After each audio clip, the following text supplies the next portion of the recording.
ഈ വർഷത്തെ ഇടിച്ചക്ക കൊണ്ട് നമുക്കൊരു ബിരിയാണി ഉണ്ടാക്കാം. ഒരു കഷ്ണം ഇടിച്ചക്ക എടുത്ത് അത് ചെറുതായി മുറിച്ചെടുക്കാം. അതിൻ്റെ തോലെല്ലാം ചെത്തിക്കളയണം. ഇങ്ങനെ ചെറുതായി മുറിച്ചെടുത്ത ഇടിച്ചക്കയിലേക്ക് ആവശ്യത്തിനുള്ള ഉപ്പിട്ട് കൊടുക്കാം. 1/4 ടീസ്പൂൺ മഞ്ഞൾപ്പൊടി ഇട്ട് കൊടുക്കാം. 1/2 ടീസ്പൂൺ മുളക് പൊടി ഇട്ട് കൊടുക്കാം. 1/4 ടീസ്പൂൺ ഗരം മസാലപ്പൊടി ഇട്ട് കൊടുക്കാം. 1/2 ടേബിൾ സ്പൂൺ കോൺഫ്ലോർ ഇട്ട് കൊടുക്കാം.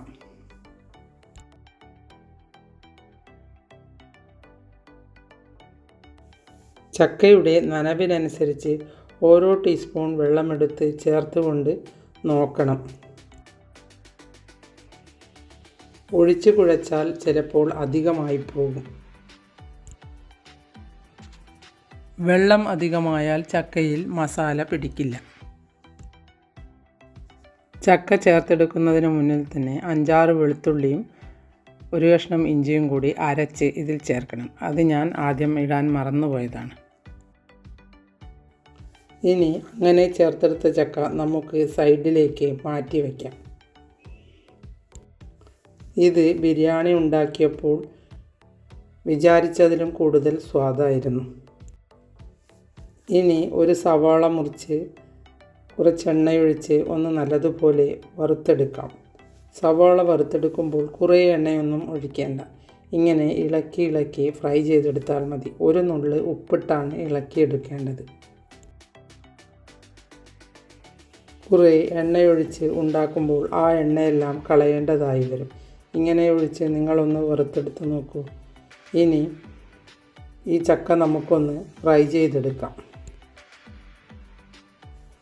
അതിനും കുറച്ചെണ്ണയൊഴിച്ച് ഫ്രൈ ചെയ്തെടുത്താൽ മതി.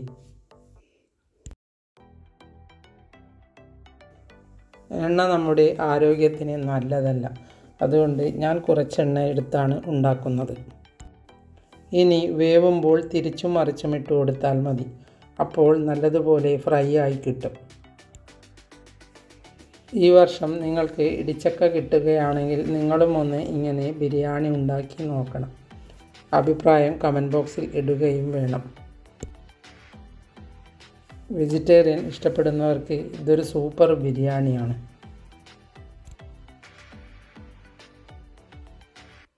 ഇനി ഇത് ഫ്രൈ ചെയ്ത ശേഷം മാറ്റി വയ്ക്കാം. അതേ പാനിൽ തന്നെ വേറൊരു സവാള മുറിച്ച് നമുക്കൊന്ന് വഴറ്റിയെടുക്കാം. അതിലേക്ക് 10-12 വെളുത്തുള്ളിയും 1 ഇഞ്ച് വലുപ്പത്തിൽ ഇഞ്ചിയും കൂടി ചതച്ച് ഇട്ട് കൊടുക്കാം. അതൊന്ന് നല്ലതുപോലെ വഴറ്റിയെടുക്കണം. ബ്രൗൺ കളറൊന്നും ആവേണ്ട.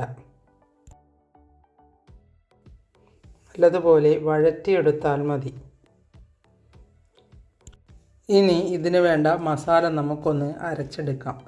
2-3 കഷ്ണം പട്ട, 2 ഏലക്കായ, 3-4 ഗ്രാമ്പു, 2 കഷ്ണം തക്കോലം, 1 ടീസ്പൂൺ പെരിഞ്ജീരകം, 1 തക്കാളി, 1 കഷ്ണം ജാതിപത്രി, 5-10 കുരുമുളക്, 1 പച്ചമുളക് കൂടി എടുത്തിട്ടുണ്ട്.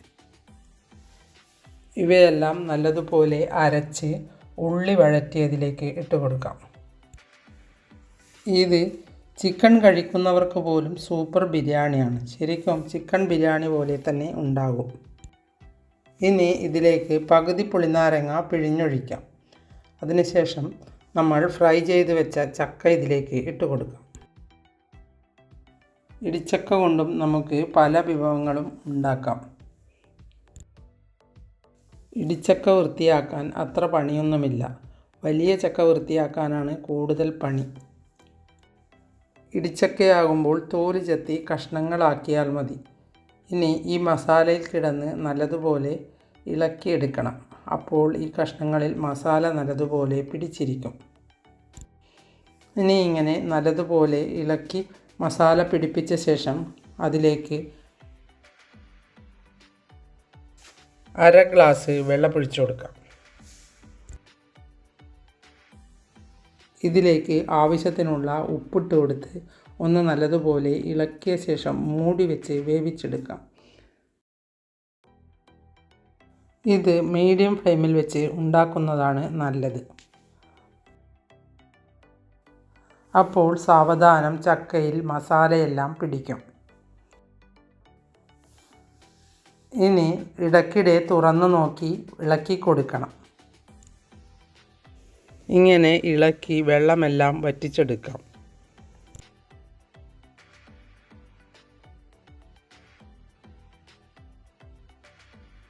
മുഴുവനായി വറ്റിച്ചെടുക്കേണ്ട, കുറച്ച് ഗ്രേവി അതിൽ ഉണ്ടായിരിക്കണം. ഇനി അതിലേക്ക് ഉപ്പുണ്ടോ എന്ന് നോക്കി ആവശ്യത്തിനുള്ള ഉപ്പിട്ട് കൊടുക്കാം. ഇനി ഇതിലേക്ക് വേവിച്ച് വെച്ച ചോറിട്ട് കൊടുക്കാം. ചോറ് ഉപ്പിട്ടാണ് വേവിച്ചത്, അതുകൊണ്ട് ചക്കയിൽ നോക്കി വേണം ഉപ്പിടാൻ. എല്ലാം കൂടി ഉപ്പ് കൂടിയാൽ ഇത് സ്വാദുണ്ടാവില്ല.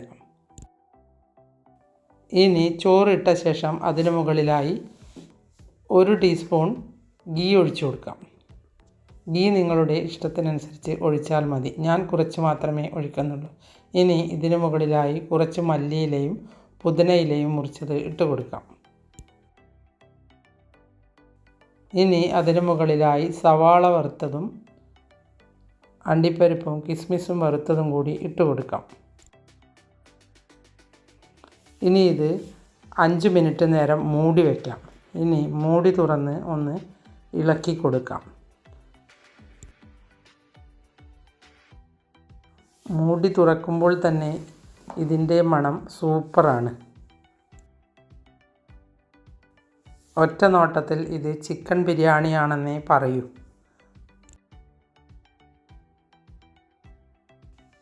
ഇത് വെജിറ്റേറിയൻ ഇഷ്ടപ്പെടുന്നവരും നോൺ വെജ് ഇഷ്ടപ്പെടുന്നവരും എല്ലാം ഒന്ന് ഉണ്ടാക്കി നോക്കണം.